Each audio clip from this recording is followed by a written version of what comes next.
coachs sont-ils devenus les nouveaux prophètes? Quand la quête spirituelle se transforme en business de la motivation. Il fait chaud dans la salle. Les lumières sont tamisées, presque comme dans un théâtre. Devant moi, une cinquantaine de personnes retiennent leur souffle. Au centre, un jeune homme s'avance à pas de caméléon. Costume ajusté, sourire rassuré, voix profonde. Chaque mot qu'il prononce semble résonner dans l'air, peser sur les cœurs. Vous avez tous le potentiel de devenir votre meilleure version. Tout dépend de vous, ici et maintenant, disait-il. Je regarde autour de moi, les yeux brillent. Certains d'espoir, d'autres de peur, d'autres encore de sceptisme. Et moi je pense à ce mot qui me suit depuis des années, un prophète. Mais nous sommes quand même en 2025. Un monde connecté, bruyant, saturé d'opinions, de distractions, de vérité. Alors je me demande, ces coachs modernes, sont-ils les nouveaux prophètes de notre temps ou simplement des illusions bien emballées, vendues sous le nom de motivation? Permettez-moi d'abord de citer Carl Jung qui disait ceci. Celui qui regarde à l'extérieur rêve. Celui qui regarde à l'intérieur s'éveille. Vous ne pouvez suivre quelqu'un pour être libre. La liberté naît de la compréhension de soi. Ainsi, le défi contemporain n'est pas de suivre un prophète moderne, mais de retrouver notre capacité à nous transformer par nous-mêmes, en puisant dans la guidance externe ce qui sert véritablement notre éveil. Eh bien, depuis que l'homme existe, nous avons cherché des guides, des voies plus grandes que nous pour éclairer nos pas dans l'obscurité. Même Moïse, dans la tradition biblique, reçoit les commandements et conduit son peuple. Dans les sociétés africaines, les aînés et les griots transmettent la sagesse ancestrale. En Orient, le maître Bouddha offre des voies pour comprendre la vie et apprivoiser le moi intérieur. Tous avaient un point commun. Ils portaient une lumière, une direction, une mission. Les anciens prophètes parlaient avec conviction, parfois même avec audace, au risque de leur vie. Leurs paroles ne se mesuraient pas à leur popularité, mais à sa vérité et son impact durable sur l'âme. Les coachs d'aujourd'hui, par contre, eux, évoluent dans un monde où la visibilité prime sur la profondeur. Charisme et marketing personnel deviennent des outils indispensables. Sur les réseaux sociaux, un coach doit séduire et fidéliser, parfois au détriment de sa profondeur. L'industrie du coaching est devenue un marché colossal. Entre programmes en ligne, séminaires, livres et formations, la valeur économique de cette activité atteint des milliards. Là où il y a la souffrance, stress ou quête de sens, il y a bien évidemment un marché. Certaines pratiques franchissent la ligne.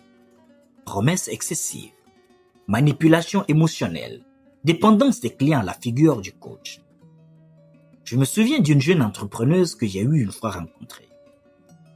Elle m'avait dit, presque les larmes aux yeux. Je ne voulais pas qu'on décide pour moi. Je voulais juste qu'on m'aide à comprendre.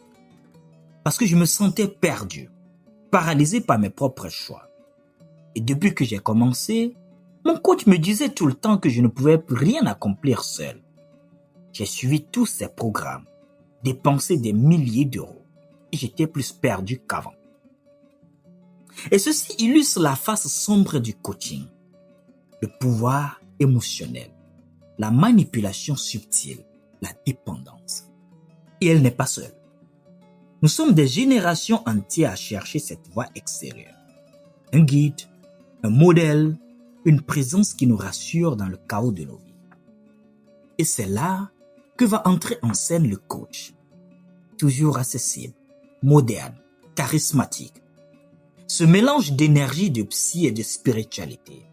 Parfois même, désolé de le dire ainsi, mais avec un peu de spectacle.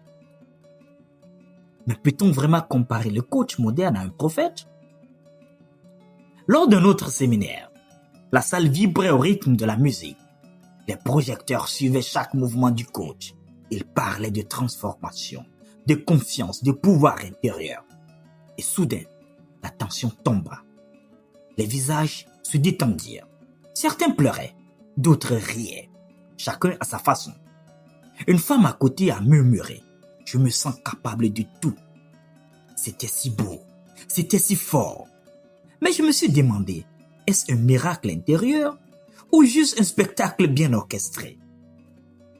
Créer une émotion collective, c'est un art. Mais combien de ces émotions se transforment en vraie transformation? Combien survivent au lendemain, quand la musique s'arrête et que la vie reprend son cours normal? Le coach moderne est à la fois miroir et illusion, guide et produit. Il peut éveiller ou manipuler, inspirer ou enfermer. Son audience est parfois captive. Car aujourd'hui, le développement personnel est devenu un marché du bonheur, avec ses slogans, ses promesses, ses formules miracles et parfois ses déceptions silencieuses.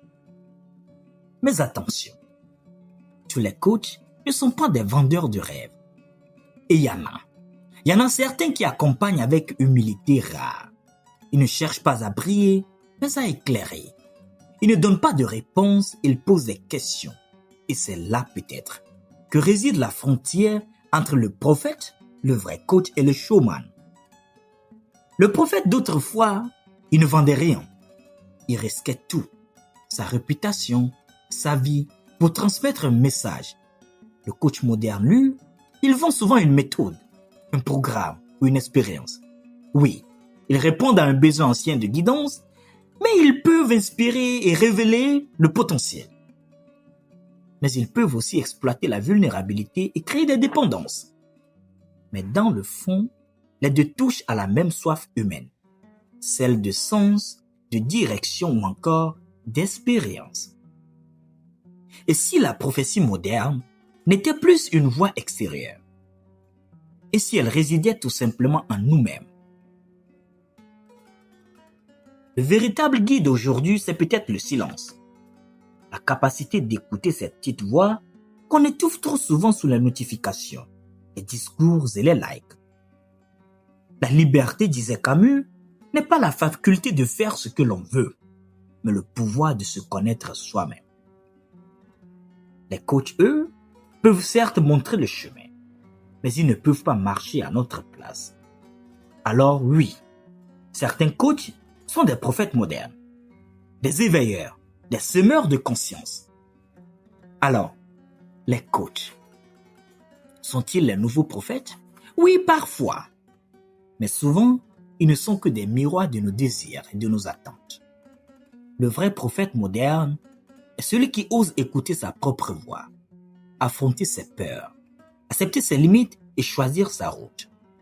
Les coachs peuvent accompagner, inspirer, provoquer, mais ils ne peuvent pas faire le chemin à notre place. La prochaine fois que vous suivez un coach, un mentor ou un orateur, posez-vous cette question. Est-ce que ce qu'il dit me transforme vraiment? Ou est-ce juste un feu de scène qui s'éteindra demain, à la première heure? Parce que la vérité, c'est que le véritable prophète, le véritable guide, est peut-être en vous depuis toujours. Les coachs, sont-ils les nouveaux prophètes? C'est la question que je vous laisse aujourd'hui. Réfléchissez-y, pas avec votre tête, mais plutôt avec votre âme. Car nous ne devenons pas ce que nous devrions être par les paroles des autres, mais par la confrontation avec nous-mêmes. Vous avez Will Kalek au micro. Merci de suivre les secrets de vie au prochain épisode.